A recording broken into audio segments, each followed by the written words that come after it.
প্রবল চাপের মুখে শেষ পর্যন্ত ইস্তফা দিলেন ধর্মেন্দ্র প্রধান। কেন্দ্রীয় শিক্ষামন্ত্রী পদত্যাগ করেছেন আজ। নিটের প্রশ্নফাঁস কাণ্ডে তিনি ইস্তফা দিয়েছেন। সিজেপির সঙ্গে বৈঠকের ঠিক আগেই আজ দুপুরে তিনি পদত্যাগ করেন। আর পদত্যাগের কথা নিজেই পোস্ট করে জানিয়েছেন ধর্মেন্দ্র প্রধান।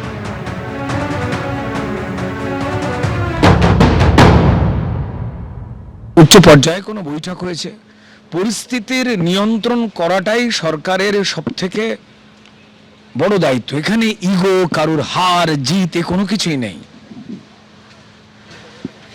নিশ্চয়ই উপরে কোনো নির্দেশ হয়েছে, পরিবেশ পরিস্থিতি দেখা হয়েছে, ছাত্র ছাত্রী তাদের যন্ত্রণা, তাদের খারাপ লাগা, সেই বিষয়টাকে সরকার ডেফিনেটলি বোঝেন।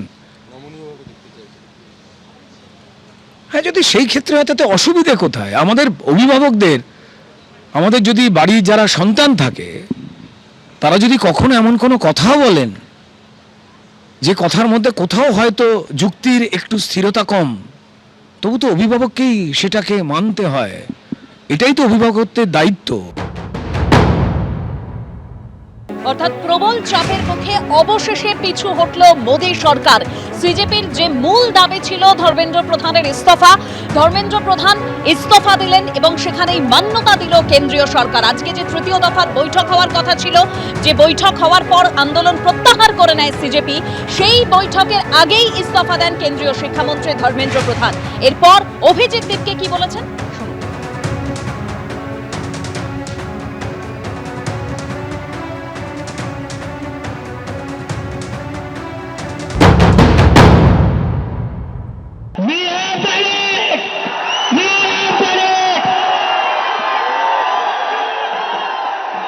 धर्मेंद्र प्रधान ने रिजाइन कर दिया है।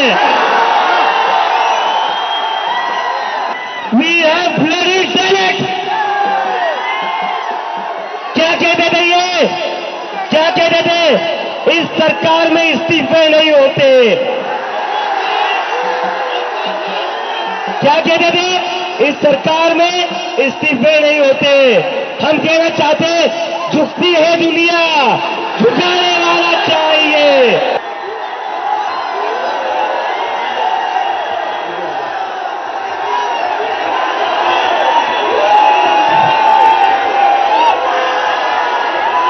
This is for them.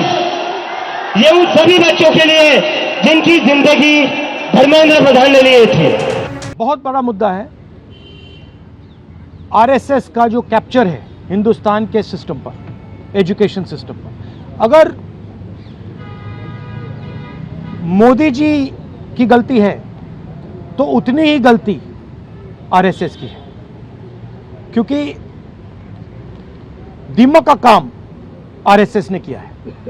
हमारे एजुकेशन सिस्टम को अंदर से खोखला कर दिया है। मेन ऑपरेटर हैं सिस्टम के नरेंद्र मोदी जी।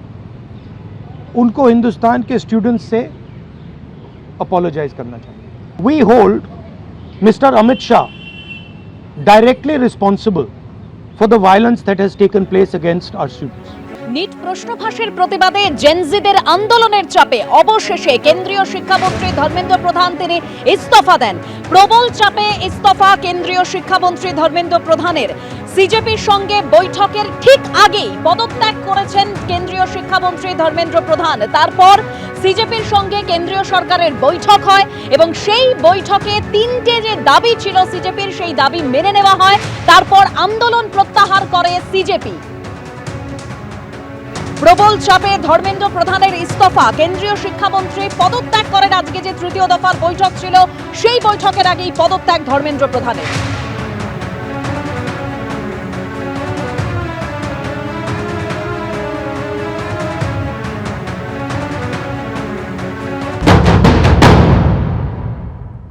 কেন্দ্রীয় শিক্ষামন্ত্রীর পদত্যাগ, এই দাবিকে সামনে রেখেই সিজেপির আন্দোলন। একেবারে আমরা দেখেছিলাম 20 তারিখ যন্তর মন্তরের সামনে বিক্ষোভকারীরা তারা যেভাবে বিক্ষোভ প্রদর্শন করে তাতে উত্তপ্ত হয়ে ওঠে পরিস্থিতি।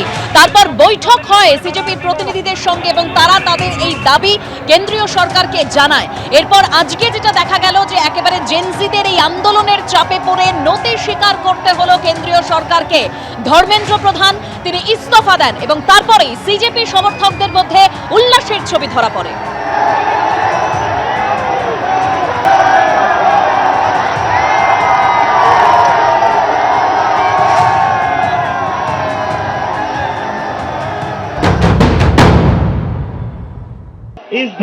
स्टूडेंट्स ने बहुत हिम्मत वाला काम करा है। तो 20 जुलाई के बाद और 20 जुलाई से जितने भी स्टूडेंट्स के ऊपर केसेस किए गए वो सारे के सारे वापस होने चाहिए।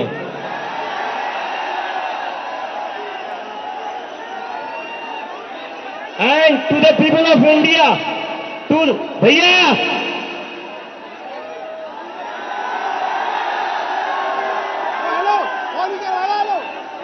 to the people of India, this is how a democracy should be.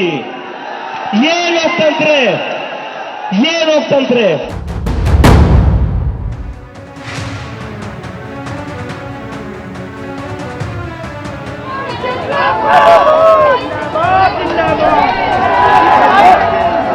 ये भी आपकी सेवा के लिए खड़ी है मेरे भाइयों। कृपया करके इस वाली जगह শিক্ষামন্ত্রীর পদে ইস্তফা দিয়ে ধর্মেন্দ্র প্রধান তিনি পোস্ট করেন যে গত 10 দিনের ঘটনাক্রম দেখে আমার মন ভারাক্রান্ত। ভারতীয় যুব শক্তি দেশের আসল শক্তি, প্রবল চাপের মুখে শেষ পর্যন্ত কেন্দ্রীয় শিক্ষামন্ত্রী ইস্তফা দেন। আমি কখনোই দায়িত্ব থেকে মুখ ফিরিয়ে নিইনি, প্রধানমন্ত্রীর কাছে পদত্যাগপত্র পাঠিয়েছি। ধর্মেন্দ্র প্রধান তিনি খোলা চিঠি দেন, আজকে একেবারে পোস্ট করেন দেশবিরোধী শক্তি যাতে পরিস্থিতির ফায়দা তুলতে না পারে, দেশকে এক রাখতেই আমার এই ইস্তফা।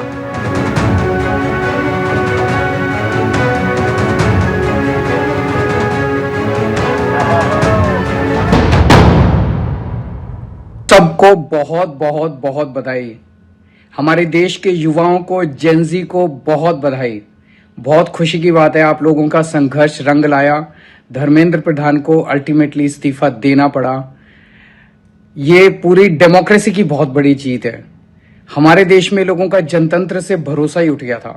लोगों को लगने लगा था कि सरकारें सुनती ही नहीं है। जनता सरकारों के सामने चिल्लाती रहती थी, गिड़गिड़ाती रहती थी। हर चीज के लिए हम सरकार को हाथ जोड़ते रहते थे, पैर पकड़, सरकारें कभी सुनती नहीं थी। इतना बड़ा संघर्ष हुआ और अल्टीमेटली सरकार के अहंकार को झुकना पड़ा, जनता के सामने झुकना पड़ा। ये बहुत बड़ी जीत है, पूरे जनतंत्र की जीत है, डेमोक्रेसी की जीत है।